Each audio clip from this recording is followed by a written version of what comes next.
নিজেরে কন্ট্রোল করো। তুমি চাইলে মিথ্যা কথা বলতে পারো, কিন্তু নিজেরে কন্ট্রোল করো, মিথ্যা বলবা না। বিজয়টা তোমার পক্ষে একটু পরেই চলে আসবে। ধৈর্যের সাথে মুসিবত আসছে, তাড়াহুড়া করবা না, নিজেরে কন্ট্রোল করো, আল্লাহর সাহায্য কামনা করো। ধৈর্যের এই গুণটা যদি অর্জন করতে পারো, আল্লাহ তোমাকে দুনিয়া আখিরাতে অনেক পুরস্কার দিবেন। এর মধ্যে দুইটা পুরস্কার দিবেন, বড় দামি, বড় শ্রেষ্ঠ পুরস্কার। দুনিয়ার পুরস্কার শ্রেষ্ঠ যেটা, আল্লাহ বলেন আমি আল্লাহ তার চিরদিনের বন্ধু হয়ে থাকবো। ইয়া আইয়ুহাল্লাযীনা আমানুস্তাঈনু বিস-সাবরি ওয়াস-সালাহ ইন্নাল্লাহা মা'আস-সাবিরিন।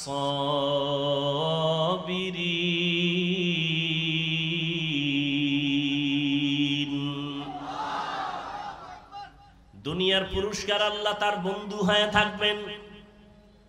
আখিরাতের শ্রেষ্ঠ পুরস্কার হলো আল্লাহ বলেন আমি তাকে বিনা হিসাবে জান্নাত দিয়ে দিব। এই যে পুরস্কারটা কারা পাবে? কারা পাবে? ধৈর্য ধারণকারী। ইন্নামা ইউওয়াফাস সাবিরুনা আজরাহুম বিগাইরি হিসাব। আল্লাহ বলেন ধৈর্য ধারণকারীরা কিয়ামতের দিন আমি বিনা হিসাবে জান্নাত দিয়ে দিব। ধৈর্য ধারণকারীরা আল্লাহর মুহাব্বত নিয়ে ধৈর্য ধারণ করো। ইয়া আইয়ুহাল্লাযীনা আমানুসবিরু ওয়া সাবিরু ওয়া রাবিতু ওয়াত্তাকুল্লাহ। ধৈর্য ধারণ করো, ধৈর্যের উপরে মজবুতি অর্জন করো, যে কোনো জায়গায় তুমি কামিয়াব হয়ে যাবে। আল্লাহ বলেন আমি ধৈর্যের মাধ্যমে 5টা পরীক্ষা করব।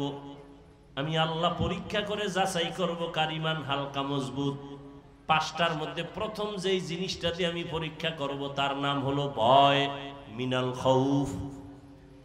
4 মাযহাবের 4 ইমামের এক ইমাম, ইমাম শাফিঈ রাহমাতুল্লাহি আলাইহি লিখেন, এখানে ভয় দ্বারা উদ্দেশ্য হলো আল্লাহর আযাবের ভয়।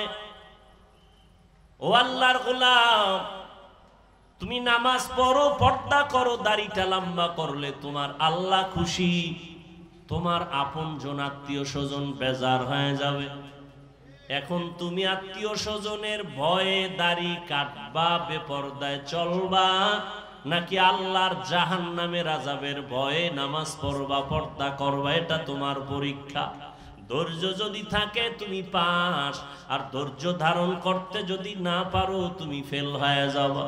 আজকে তুমি বিবি তামাশায় পড়িয়া তালে পরে দাড়ি কাটবা, বেপরদায় চলবা, কিন্তু তুমি বিপদে পড়িয়া দেখো তোমার কলিজার বিবিও তোমার আপন থাকবে না। মরা লাগবে না, খালি একটু অসুস্থ হইয়া 10 দিন বিছনায় থাকো, টের ভাইবা তোমার কলিজার বউয়ের মোহাব্বতের পার্সেন্ট কত। বউরে টাকা দিলে আলহামদুলিল্লাহ, না দিলে নাউজুবিল্লাহ। ঠিক নেই? কোটি কোটি টাকা কামাই করো, বউয়ের জবানে হাসি নাই, শুকর আদায় করে না। দিতে দিতে স্বামী ফকির হয়ে গেল, কয় না আর দিও না, তো হয় না আরো দাও, আরো দাও। কয়জন বিবি ঘরে আছে বলবে আমার সন্তানের তুমি পোশাক দাও, ঈদের বাজার করো, আমার জন্য কোনো শখ নাই, পারলে তুমি খুশি মনে যখন পারো দিও, এখন আমার দরকার নাই। তুমি ধার কইরা কোনো পেরেশানি মাথায় নিবা না। এমন বিবি যারা পাইবা তুমি জান্নাতের ঘেরান নিয়ে কবরে যাইবা। আমগো আম্মা জানেরা স্বামীরে ফকির বানাইতে পারলে খুশি, পেরেশানি হুদা জায়গায় একটা টেলিফোন করে কবে কই আছো, কয় এখানে আছি, কয় তাড়াতাড়ি আইও, ভেজাল। কি বিষয়? দৌড়ায় গেছে এদিকে একটা জরুরি মিটিং, এক প্যাচ লাগাইয়া দিছে টেলিফোন দিয়া, বাসায় গিয়া কয় এই আমার মাথাটা ঘুরায় তো, এখন ভালো হয়ে গেছি।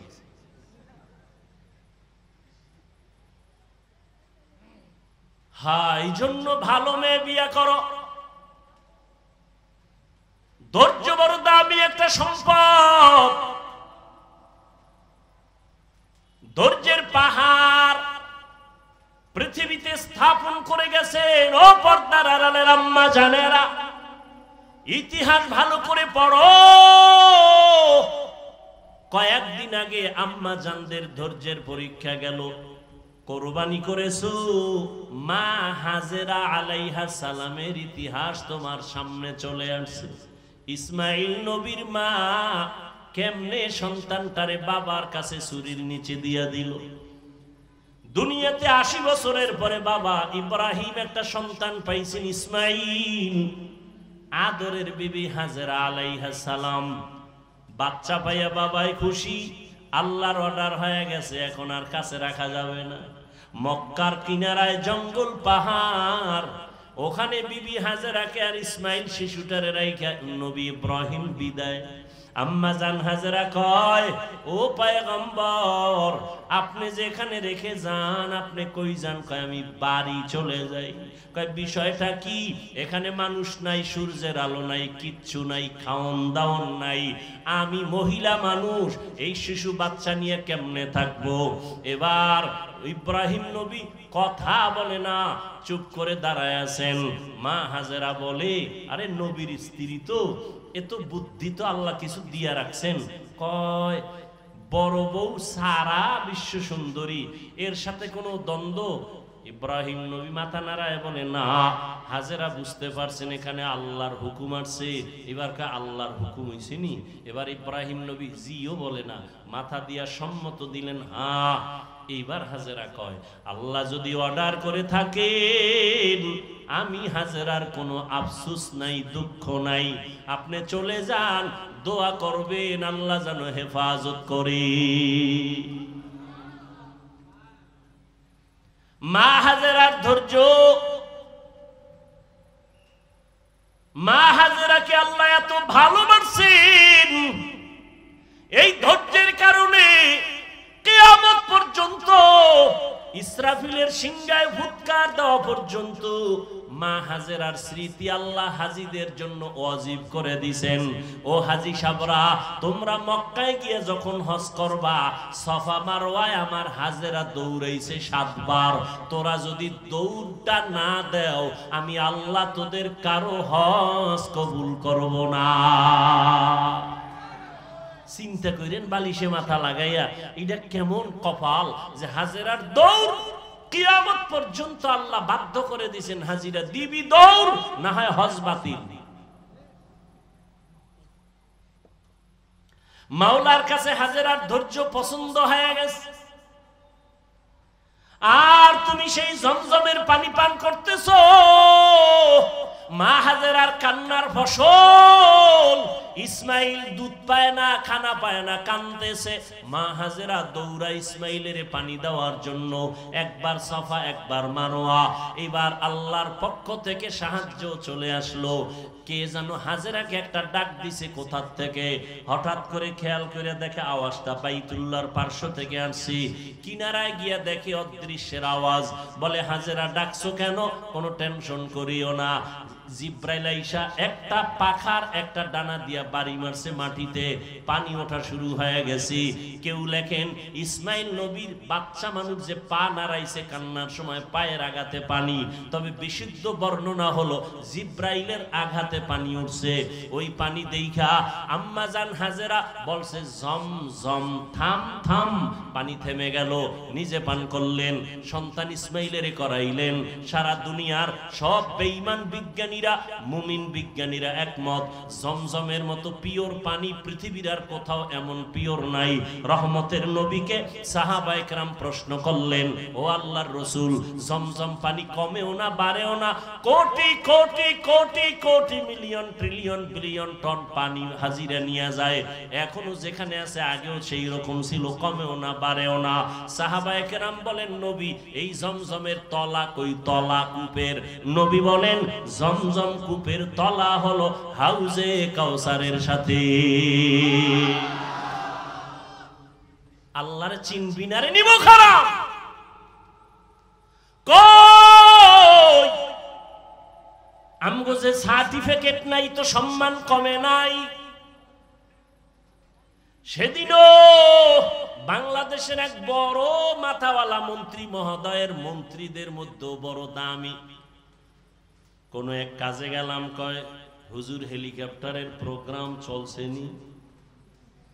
আর একজনের সাথে পরিচয় করা, চিনেননি হুজুরের, হেলিকপ্টার হুজুর। আমি কি না, বৃষ্টির মধ্যে কে নিবে, আর আমি নিতে চাই না বেশি। আমি যদি চাই আল্লাহর শুকর, আমি প্রতিদিন কপ্টারে প্রোগ্রাম করতে পারি সারা দেশে। অথচ আমি অফিসে লেখা রাখছি হেলিকপ্টারে আবেদন করবেন না। সম্মান আমার আল্লাহ সার্টিফিকেট দিয়ে দেয় না, টাকায় দেয় না। আল্লাহ যাকে সম্মান দিবেন, গরিবের সন্তানও ডিসি হয়ে যায়। কি আল্লাহ পারে না? তো তুমি সার্টিফিকেট নিয়ে কি হইছে? এটার পিছনে দৌড়াইয়া আল্লাহ চেনো না, নবী চেনো না, কিসের জন্য দৌড়াও? রিজিক তো কোনো বান্দার হাতে না, কার হাতে? তুমি আবার এটা উল্টা তো বুঝবা যে তাই কি স্কুল কলেজ পড়া বাদ দিয়ে দেব না। তুমি স্কুলে পড়ো, কলেজে পড়ো, তবে অন্তর সোজা করে নাও, রিজিক আমার আল্লাহ দিবেন। ওই আল্লাহর হুকুম মতো নামাজ পড়ো, পর্দা করো, মা বাবার দোয়া নিয়ে চলো। তোমার মতো কত যুবক দেখবা জীবনে মাদ্রাসায় পড়ে নাই, স্কুল কলেজে পড়িয়া doctor, doctor, professor, engineer, RAB, army, police, BDR, কোটি টাকার মালিক, চেয়ারম্যান, মেম্বার, এমপি, মন্ত্রী, 5 বেলার নামাজ পড়ে আছে না নাই? তুমি পারো না কেন? সমস্যা কি তোমার? তুমি কি বলতে চাও কোরআন মিথ্যা? একটা প্রমাণ দাও, আমি এখন দাড়ি কেটে ফেলবো, এখন প্যান্ট শার্ট পইরা নাচ গান করবো, কোরআন শরীফ সব জ্বালায় দিব। একটা ভুল বের করো আল্লাহর কোরআন থেকে।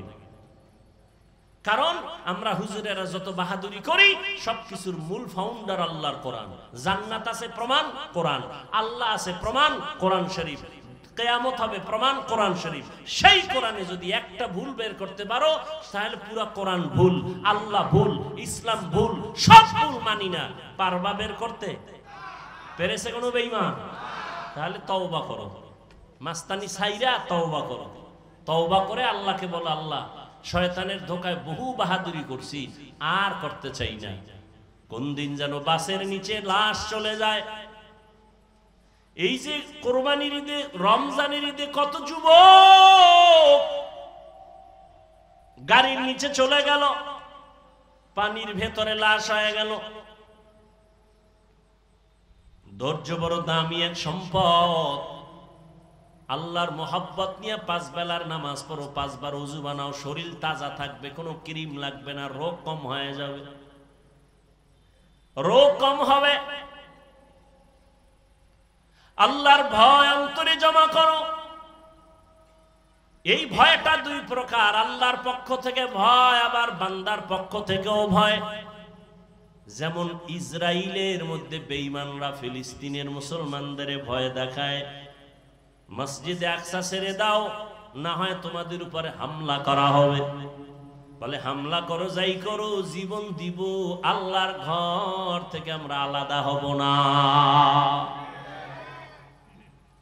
ফিলিস্তিনের দিকে তাকাও, এক বাবা মিষ্টি খাওয়াইতেছে মানুষের আর হাসতেছে। সাংবাদিক বলে বিষয় কি? বিপদ চলে, মানুষ মরে, রক্ত চলে, তুমি হাসো কেন, মিষ্টি খাওয়াও কেন? লোকটা বলে আমার 2টা সন্তান ইসরায়েলি বেঈমানদের হাতে শাহাদাতের পেয়ালা নিয়ে জান্নাতে গেছে, আমি খুশি, এই জন্য মিষ্টি খাওয়াই। আমিও তৈরি হইতেছি, আমিও এই পথে বিনা হিসাবে জান্নাতে যাব। বুঝাইতে পারি না রে বাবা, বুঝ নাই। নবীজি 13টা বছর বুঝাইলো, আবু জাহাল বুঝলো না। আর ওমর নবীর বয়ান শুনে নাই, হঠাৎ কইরা কোরআন শরীফটা হাতে লাগাইছে, তো নবীর প্রতি মায়া বাইরে গেছে, কালেমা পড়ছে। অথচ আসছিল 100 লাখ পুরস্কারের লোভে নবীর কল্লা নিয়ে দিবে আবু জাহালের কাছে। বুঝটা বড় কঠিন বাবা, বুঝো, তুমিও মুসলমান, আমিও মুসলমান। তোমার আল্লাহ আমার আল্লাহ 2 না 1? তোমার নবী আমার নবী, তোমার কাবা আমার কাবা, তোমার কোরআন আমার কোরআন, তোমার ধর্ম আমার ধর্ম, তোমার আমার হাদিস তোমার আমার আল্লাহ এক, কোরআন এক, কাবা এক, ধর্ম এক, দুনিয়াতে আসছি সিস্টেমও কি না উত্তরবঙ্গের মানুষগুলো লঙ্গি পরে আসছে। বিদায় বেলা কাফন হবে 3টা, মহিলাদের হবে 5টা, ধনীদের জন্য একটা কাফন বাড়ানো হবে। প্রধানমন্ত্রী যদি দুনিয়ার থেকে যাবেন, মহিলা হলেও তার 6টা কাফন দেওয়া হবে। রিক্সা ড্রাইভার যদি মরে যায় তারও যেমন 3 কাফন। কোটি টাকার মালিকও যদি মরে যায় তাকেও 3 কাফন। কারো সম্মানে একটা কাফন বাড়ানো হবে না, গরিব হওয়ার কারণে একটা কাফন কমানো হবে না। কবরের সাইজও হবে সমান, নাকি ধনীদেরটা একটু এসি টেসি লাগাই দিবে। গরিবের কবর যেমন, ধনীর কবরও তেমন। কাফনের কালার হবে আলাদা। কি আমগো হুজুরদের কালার হবে একরকম, আপনারা যারা হুজুর না তাদের কাফনের কালার হবে আর এক রকম। সবার কাফনের কালার এক, সংখ্যাও 3টা তাও এক।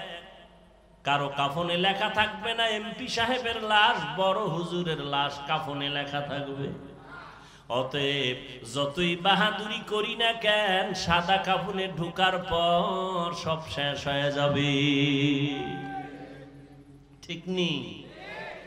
জিন্দেগি মে বন্দগি তু কর নাহি, জিন্দেগি মে বন্দগি তু কর নাহি, जिंदगी बे बंदगी शर्मिंदा है, जिंदगी बे बंदगी शर्मिंदा है। दुनिया में हो दुनिया का तलबगार न हो, बाजार से गुजर हो खरीदार न हो। ये दुनिया एक मिसले कागज फूल है, ये दुनिया एक मिसले कागज फूल है। जिंदगी में बंदगी तू कर नहीं, जिंदगी बे बंदगी शर्मिंदा है, जिंदगी बे बंदगी शर्मिंदा है। এরে নবীর আশিক উম্মতের দল, 5টা জিনিসের মাধ্যমে আল্লাহ পরীক্ষা নিবেন। 1 নাম্বার ভয়। আল্লাহর ভয়ে তুমি নেক আমল করবা, নাকি দুনিয়ার মানুষের মাইরের ভয়ে তুমি গুনাহ করবা, এটাই তোমার পরীক্ষা। ধৈর্য ধারণ করো। এই মিয়া, আমাদের সবাই দুর্বল মনে করে, আসলেই আমরা দুর্বল। টাকা নাই, বাড়ি নাই, গাড়ি নাই। আমগো হুজুর গো মাদ্রাসায় পড়াই, হুজুরেরা মাদ্রাসায় পড়ায় 6-7 হাজার টাকা বেতন, 10,000, শহরে গেলে একটু বেশি। ইমাম সাহেবের বেতন বাকি তো 3-4-5 মাস আছেই। আবার ঘরের মধ্যে খানেওয়ালা সংখ্যাও বেশি হুজুর গো, কথা ঠিক না? আপনাদের তো সংখ্যা কম, কারণ আপনারা ট্যাবলেট খান, আমরা তো খাই না। কারণ আমরা নবীর হাদিস ওই দিন শিখলাম, দেখলাম নবী বলছেন ওই বাড়ির মাইয়া বিয়া করবি যেই বাড়ির সন্তান বেশি হয়। কারণ কিয়ামতের ময়দানে ইব্রাহিম নবী উম্মত নিয়ে দাঁড়াবে, মুসা নবী উম্মত নিয়ে দাঁড়াবে, ঈসা নবী দাঁড়াবে। আমি মুহাম্মদ উম্মতের সংখ্যা বেশি নিয়া আবেগ ভরা মোহাব্বত আর বাহাদুরের ভেসে আমি জান্নাতে আগে যাব। এরপর কি ট্যাবলেট ওয়ালারা পাল্লা দিয়ে আল্লাহর সাথে আগাইতে পারছে? কি ট্যাবলেট ওয়ালারা? আমগো দেশে 20 বছরের তুলনায় বাংলাদেশের জনসংখ্যা কম না বেশি? সত্য কথা বলেন তো, ট্যাবলেট কই? ওই একটু আগে বলছি, মনে আছে? বান্দা চাইলে কিছুই হয় না, আল্লাহ চাইলে সব হয়। আল্লাহ যদি কয় আমি কোন বান্দা দুনিয়াতে পাঠাবো, ও ট্যাবলেট কেন? ও যদি ওই মহিলাকে জবাইও করে, এরপর আল্লাহ গর্ভ থেকে বাচ্চা বের করে দিবেন। সময় নাই সে ঘটনা বলার। আল্লাহ কি পারেন? আল্লাহর চিনি না, আল্লাহ কি পারেন? ভারতের মতো বিশাল একটা দেশ, যেই ভারত থেকে ইসলামের আলো প্রথম জ্বলছে, যেমন কোরবানি, ইসলামের একটা পৃথিবীর শ্রেষ্ঠ এক ইতিহাস কোরবানি, এটা ভারত থেকে শুরু হয়েছে। কোথা থেকে? এই খবরও তো নাই। এই যদি না কইয়া বয়ান সাইরে দিতে, হুজুরের আন্দোলন করবে যে মিশা কথা কইলো, ভারতের পক্ষে দালালি করলো। মানে হিংসা তো অন্তরে জমা। শুধু কি তাই? পৃথিবীর ইতিহাসে মুসলমানদের এক বিজয়ী এক আওয়াজ হলো হজ। এই হজ শুরু হয়েছে ভারত থেকে। ইসলামের ইতিহাসে হজ শুরু হয়েছে ভারত থেকে। ভারত সরকার যদি হুনে, ইতিহাস আমরা জানি না, একটা জাতিকে দুর্বল করে দেওয়ার যত মাধ্যম আছে, এর মধ্যে বড় মাধ্যম ইতিহাস থেকে একে দূরে সরাইয়া দেওয়া, তাহলে এই জাতিকে নত করানো সম্ভব। ইসলামের ইতিহাস আমরা জানি না, এ কারণে আমরা ঈমান দুর্বল। আমাদের মুসলমানদের ইতিহাস হলো অগ্নি ঝরা ইতিহাস। আদম আলাইহিস সালামকে আল্লাহ জান্নাত থেকে চরণ দ্বীপে পাঠাইলেন ভারতে। কোথায়? আল্লাহ তাআলা আদমরে দুইটা সন্তান দিলেন, হাবিল আর কাবিল, দুই ভাই। ঘটনা বলার মাকসাদ আমার নাই, আমি সংক্ষেপ বলি। দুই ভাই ঝগড়া করে বিভিন্ন ঝামেলায় এক পর্যায়ে হাবিলকে ভাই কাবিল হত্যা করে ফেললো। বহু ঝামেলা হলো, কোরবানি করার আদেশ চলে আসলো আসমান থেকে। দুই ভাই তর্ক লাগাইছে। আদম নবীকে মা হাওয়ার মাধ্যমে প্রতি বছর দুইটা সন্তান আল্লাহ দিতেন, একই মায়ের গর্ভ থেকে, একটা ছেলে একটা মেয়ে। পরের বছর আবার দুই সন্তান, পরের বছর আর দুই সন্তান, এক ছেলে এক মেয়ে। আগের বছর মেয়েটা, পরের বছর মায়ের ভাই বিয়া করবে। আগের বছরের ভাই পরের বছরের মায়ের গর্ভের আপন বোনেরে বিয়া করবে। এইটা কি এখনো জায়েজ আছে নি? এটা শরীয়তে আদম নবীর শরীয়তে হালাল ছিল। আদম নাই, আদমের শরীয়ত নাই। কিয়ামত পর্যন্ত শ্রেষ্ঠ নবীর শ্রেষ্ঠ শরীয়ত চলবে, মুহাম্মদের শরীয়ত দিয়া কিয়ামত পর্যন্ত চলবে। চালাকি করলে কপাল পুড়ে যাবে। তাহলে কোরবানি শুরু হয়েছে কোথা থেকে? কোরআন শরীফের আয়াত। আমি ওই বিষয়ে আলোচনা করব না, এজন্য হালকা বললাম। আর আদম নবী মানব জাতির আদি পিতা আবুল বাশার, তিনি এই চরণদ্বীপ ভারত থেকে পায়ে হেঁটে 40 বারের বেশি বাইতুল্লাহ গিয়া হজ করছেন হেঁটে হেঁটে। সুবহানাল্লাহ। না সুবহানাল্লাহ কেমন? ফজরও পড়ে নাই, জহুর পড়ে নাই, আসর পড়ে নাই, মাগরিব পড়ে নাই, এশাও পড়ে নাই। এখানে সাফাবাজি করে আমরা আশেকের রাসূল। দেখো জবানে সুবহানাল্লাহ আসবে কিভাবে? এরা নামাজ লাগে এটাকে জরুরি মনেই করে না। কত বড় বেয়াদব হইলে কয় নামাজ না পড়লাম গো ঈমান তাজা। কত বড় নিকৃষ্ট বেয়াদব। আল্লাহ হেদায়েত দান করুন। অথচ রাসূল বলেন পৃথিবীর নিকৃষ্ট চোর যারা নামাজ চুরি করে, আর যারা নামাজ পড়ে এগো খবর আছে। আল্লাহ কয় আমি মুসল্লি নামাজির জন্য ওয়াইল নামক জাহান্নাম বানাইছি। কঠিন এক জাহান্নামের নাম ওয়াইল। এটা বানাইছে আল্লাহ পাক নামাজি মুসল্লির জন্য। এবার বুঝেন, যারা নামাজ পড়েন টের পাইতেছেন নি কিছু? কোরআনের আয়াতের শব্দ শুনাইতেছি। নামাজি মুসল্লির জন্য ওয়াইল নামক জাহান্নাম, এটা বড় মারাত্মক জাহান্নামের নাম ওয়াইল। ওয়াইলুল লিকুল্লি হুমাযাতিল লুমাযা। ওয়াইল নামক জাহান্নাম, যারা মানুষের নামে গীবত করে আর বানায় বানায় অপবাদ দেয়, ওয়াইল জাহান্নাম। ওয়াইলু ইয়াউমাইযিল লিল মুকাদ্দিবিন, মিথ্যাবাদীর জন্য ওয়াইল নামক জাহান্নাম। ওয়াইলুল লিল মুতাফফিফিন, ব্যবসায় যারা ঝামেলা করে, মাপে ঝামেলা করে, ওয়াইল নামক জাহান্নাম। ওয়াইল নামক জাহান্নামটা বড় মারাত্মক।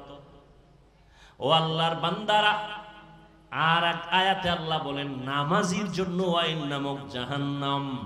আরাআইতাল্লাযী ইউকাযযিবু বিদ্দীন ফাযালিকাল্লাযী ইয়াদউল ইয়াতীম ওয়া লা ইয়াহুদ্দু আলা তাআমিল মিসকিন।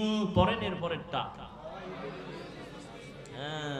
বাসায় গিয়ে তরজমাটা কইরেন, ফাওয়াইলুল লিল মুসাল্লিন, মুসল্লির জন্য ওয়াইল নামক জাহান্নাম।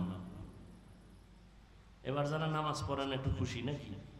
আমরা তো ওই লাইনে নেই। হ্যাঁ, তোমার জন্য আরো কঠিন জাহান্নামের আযাব। তোমার পরকালের ভিড়া তো পরে, নামাজ না পড়ে দুনিয়াতে চেহারার নূর থাকবে না, থাকবে না। এখনই তো চেহারার দিকে তাকাইলে মায়া লাগে না, অথচ বয়স মাত্র 27 বছর। এর যুবক, 40 বছর পর্যন্ত তোর চেহারাটা সুন্দর থাকবে, উজ্জ্বল থাকবে, কোনো মেডিসিন পাউডার ক্রিম লাগবে না, আল্লাহ নিজ হাতে এটারে বানায় দিয়েছেন। অথচ 27 বছর বয়স তোর, 25 বছরের চেহারার মধ্যে কেন উজ্জ্বলতা নাই, মায়া নাই, দেখলে ভাল লাগে না? তোর চেহারা এত নষ্ট হয়েছে কেন বল? সারা রাত্র মোবাইল নিয়ে কবিরা গুনাহ করছো, আমার মাওলা সহ্য করতে পারে নাই, চেহারার নূর আল্লাহ নিয়ে নিছেন। শুধু কি তাই? এই মোবাইল চালাইতে চালাইতে তোর চোখের পাওয়ার নাই, কানের পাওয়ার নাই, হার্ট দুর্বল, ব্রেন দুর্বল, সব দুর্বল হয়ে গেছে। বুকে ব্যথা বাড়ছে, মাথা ব্যথাও বেড়ে গেছে এই মোবাইল দেখতে দেখতে। ঠিক নেই? একটু টেনশন দূর করি। মোবাইল হলো সব রোগের মূল রোগ। এক ওসি সাহেব কয়, হুজুর নেশার বিরুদ্ধে ওয়াজ করেন। আমি বললাম কোন নেশা? কয় মদ, ইয়াবা। আমি কি সব বাদ দেন, মোবাইলের নেশার বিরুদ্ধে ওয়াজ করেন। কামনে করেন তা আমি করি, শুনেন যাইয়েন না। মিরপুরে ঠাডা ভাঙ্গা ওয়াজ দিলাম মোবাইলের বিরুদ্ধে। মোবাইল, স্বামী স্ত্রীর মাঝখানে পর্দা লাগাইছে মোবাইল। স্ত্রী স্বামীর হক আদায় করে না, স্বামী স্ত্রীর হক আদায় করে না। কেন? কয় মোবাইলের হক আদায় করতেই তো রাত শেষ। মা বাবা সন্তানের হক আদায় করে না মোবাইলের কারণে, সন্তান মা বাবার হক আদায় করে না মোবাইলের কারণে। তাজা তাজা প্রাণগুলো ছুরির নিচে চলে গেল মোবাইলের কারণে। কি বলবো, লেখাপড়ার ঘরে আগুন লাগছে মোবাইল। এই মোবাইলের কারণে মায়ের সাথে বেয়াদবি করেছো রে যুবক, মোবাইলের কারণে বাবার সাথে গাদ্দারি করেছো, শিক্ষকের সাথে বেয়াদবি করেছো। আল্লাহর কসম করে বলি, লিখে রাখ, তোর কপাল আগুন লাগছে, তুই মরার আগে এত তাড়াতাড়ি মরবি না। আর যদি মর তো গাড়ির তলে, মানে যে ধর এটাও কইতে পারবি না, শেষ। আর যদি না মর তো বিছানায় মরার আগে পঙ্গু হয়ে থাকবি, লেখা রাখ। হাদিস শুনানের সময় নাই যে আমি যা বলতেছি মনে করিস না গাঞ্জা খাইছি। আমার চেহারা দেখলে গাঞ্জাখোরের মতো মনে হয়, তো তুই কেন বলো আবল তাবল বলি? তোর চেহারা দেখলে মনে হয় তুই গাঞ্জা খাও, তুই ইয়াবা খাও, তুই নামাজ পড়ো না, তুই মায়ের সাথে বেয়াদবি করো, বাবার সাথে বেয়াদবি করো। অল টাইম তোর উপরে অভিশাপ, অভিশাপ, অভিশাপ। ভয় লাগে তুই কখন হাত পাও ভেঙে গাড়ির তলে বইরা থাকে, ভয় লাগে আমার।